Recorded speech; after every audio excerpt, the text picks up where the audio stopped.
वजीर आजम इमरान खान अप्रैल 2022 में नया आर्मी चीफ लाकर जल्द इलेक्शन करवाना चाहते थे, जिनमें इन्हें 2/3 अक्सरियत दिलवाई जाती और इनके मुखालिफिन खुसूसन मुस्लिम लीग नवाज के खिलाफ एक महाज खड़ा किया जा रहा था, जिसके लिए आसिफ अली जरदारी से भी राब्ता किया गया, मगर इन्होंने इनकार कर दिया।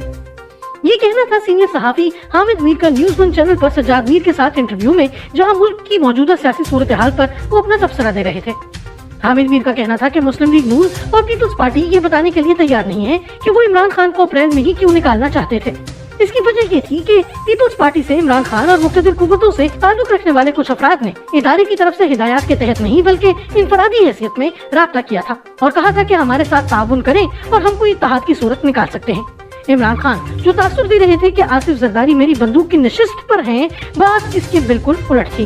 वो आसिफ जरदारी के साथ बातचीत कर रहे थे और इन्हें कह रहे थे कि आप पीटीआई को सिंध में कुछ जगह दें और हम आपको मरकज में ले आएंगे और मिलकर हम मुस्लिम लीग नून का मुकाबला करेंगे। मुस्लिम लीग नून के बारे में हामिद मीर के मुताबिक आसिफ जरदारी को पैगाम दिया गया कि let's fix them. Peoples Party से ये सब बात इंटेलिजेंस ब्यूरो के जरिए हो रही थी। इंटेलिजेंस ब्यूरो ने इमरान खान के कहने पर आसिफ अली जरदारी के करीबी शख्स के जरिए इनको पैगामात पहुंचाए और पीपल्स पार्टी ने इस शख्स को 1-2 बार शटअप कॉल दी और बिलाखिर इसे पीपल्स पार्टी से फारिग कर दिया गया। हालांकि ये जरदारी साहब का बहुत करीबी आदमी था, बल्कि इसकी पहचान पीपल्स पार्टी है ही नहीं, इसका तारुफ ही आसिफ जरदारी है। जरदारी साहब ने जब मुकम्मल तौर पर इनकार कर दिया तो जरदारी और बिलावल साहब से बराह रास्त राब्ता किया गया और कहा गया कि ये भूल जाए कि इलेक्शन होगा, आप नवाज शरीफ और दीगर जमातों के साथ मिलकर एडजस्टमेंट करेंगे और इमरान खान को निकाल देंगे। ऐसा नहीं होना। अप्रैल 2022 में नई आर्मी चीफ की तकर्री होनी है और इसके बाद इसी साल अक्टूबर-नवंबर में कबल अज़ वक्त इंतखाबात करवा दिए जाएंगे। इस इलेक्शन में 2/3 अक्सरियत मिलेगी इमरान खान को और जो असेंबली इस इलेक्शन के नतीजे में बनेगी वो आइन में बड़ी अहम तरामीम करेगी। वो तरामीम तो हम कर लेंगे, लेकिन हम चाहते हैं कि आपको भी साथ लेकर चलें। अगली टर्म इमरान खान की होगी, इससे अगली टर्म में हम बिलावल भुट्टो साहब को वजीर आज़म बना देंगे। ये 10 साल मंसूबा था। हामिद मीर के मुताबिक पीपल्स पार्टी ने जरा इनसे बात आगे बढ़ाते हुए पूछा कि इस 2/3 अक्सरियत के बाद आप क्या तरामीम करेंगे। सामने ये आया कि वो तरामीम नहीं बल्कि पूरा 1973 का आइन ही बदल देना है, सदारती निजाम लाया जाएगा और पीपल्स पार्टी के लिए सबसे बड़ा झटका ये था कि 18वीं तरमीम भी खत्म करनी थी। हामिद मीर का कहना था कि पीपल्स पार्टी के जो लोग इस बातचीत में शामिल थे, इन्होंने वापस आकर बताया कि ये तो 18वीं तरमीम ही वापस करने वाले हैं और हमारे पास तो वक्त ही नहीं है। छोटे सूबों को जो थोड़ा बहुत हक मिला है वो भी खत्म हो जाएगा। सीनियर साहब ने कहा कि इस पर पीपल्स पार्टी ने फैसला किया कि पीडीएम के साथ ताल्लुकात ठीक किए जाए। जरदारी साहब ने पहले शहबाज शरीफ से बात की, फिर नवाज शरीफ से बराह रास्त राब्ता हुआ। मेरी इतलात के मुताबिक 18वीं तरमीम पर मुस्लिम लीग नून को कोई मसला नहीं था, लेकिन 1973 का आइन इनका मसला भी है। वो समझते हैं कि ये वाहिद दस्तावेज है जिसने पाकिस्तान के चारों सूबों को जोड़ कर रखा हुआ है। इस हवाले से आगे क्या हुआ, इस पर मजीद बात करते हुए हामिद मीर ने बताया कि आर्मी ने बार बार कहा था कि वो न्यूट्रल रहेंगे। इमरान खान साहब को बिल्कुल यकीन नहीं था कि इनके खिलाफ अदम एतमाद आएगी। मुख्तदिर हल्के भी नहीं समझते थे कि ये तहरीक अदम एतमाद वाकई आ जाएगी, ताहम ये न्यूट्रल रहे। बलूचिस्तान अवामी पार्टी, शाहजहान बुट्टी, एमक्यूएम और मुस्लिम लीग काफ वगैरह अलहदा नहीं हो रहे थे।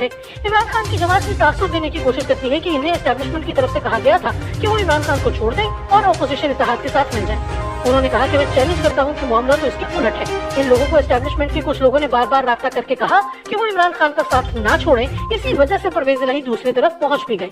पीपल्स पार्टी के लोगों को राब्ता करके कहा गया कि आप जो मुतालबात रखेंगे वो पूरे किए जाएंगे, लेकिन आप ये अदम एतमाद वापस लें। नून लीग के लोगों को कहा गया कि आपने किसी सूरत में अदम एतमाद कामयाब नहीं करवानी, लेकिन जब इसमें से कुछ न हुआ तो इमरान खान ने वज़ीर परवेज खट्टर जनरल बाजवा से राब्ता किया कि इनके खिलाफ अदम एतमाद रुकवाई जाए और वो कबल अज़ वक्त इंतखाबात के लिए तैयार है। हामिद मीर के मुताबिक जनरल बाजवा ने ये पैगाम ऑपोजिशन तक पहुंचाया तो इन्हें कहा गया कि आप तो खुद को न्यूट्रल कह रहे थे और अब हमारे पास उनके पैगामात ला रहे हैं। इस पर जनरल बाजवा ने कहा कि हम बिल्कुल न्यूट्रल हैं, ये सिर्फ पैगाम आप तक पहुंचाया गया है और हमें जबरदस्ती भेजा गया है। हामिद मीर का कहना था कि इस मौके पर बलूचिस्तान से ताल्लुक रखने वाली क़यादत ने बड़ी सख्त बातें भी की। हामिद मीर ने मजीद इंकशाफ किया कि कुछ लोगों ने तहाज़ियों को मिसगाइड करने की कोशिश की, लेकिन जब इदारे के इल्म में ये बात आई तो इन्हें भी मैनेज किया गया कि सबको न्यूट्रल रहना होगा। जब सारे न्यूट्रल हो गए तो तहरीक अदम एतमाद कामयाब हो गई। अब जब ये कामयाब हो गई तो इदारे पर तनकीद शुरू कर दी गई। अब मुस्लिम लीग नून और पीपल्स पार्टी और इदारा तीनों ही नहीं बता सकते कि असल में हुआ क्या है। हुआ तो ये है कि इमरान खान ने इदारे का कंधा इस्तेमाल करके खुद को बचाने की कोशिश की और इदारा अपना कंधा बचाता रहा। आजादी मार्च के मौके पर भी इमरान खान जब इस्लामाबाद पहुंच गए तो इनके दाएं बाएं खड़े लोगों ने कॉलें कर करके पूछना शुरू किया कि हम आगे आए या ना आए। इन्हें आगे से कहा गया कि हम तो न्यूट्रल हैं, आपने खुद फैसला किया है, आगे का फैसला भी खुद ही करें। लेकिन इस मौके पर आना सनाउल्लाह ने किसी तरीके से पैगाम पहुंचा दिया कि मेरे पास 1500 आंसू गैस के शेल हैं, 1000 बाकी मजमे के लिए हैं और 500 सिर्फ आपके कंटेनर के लिए। ये बात जब कंटेनर पर पहुंची तो कंटेनर वापस मिल गया।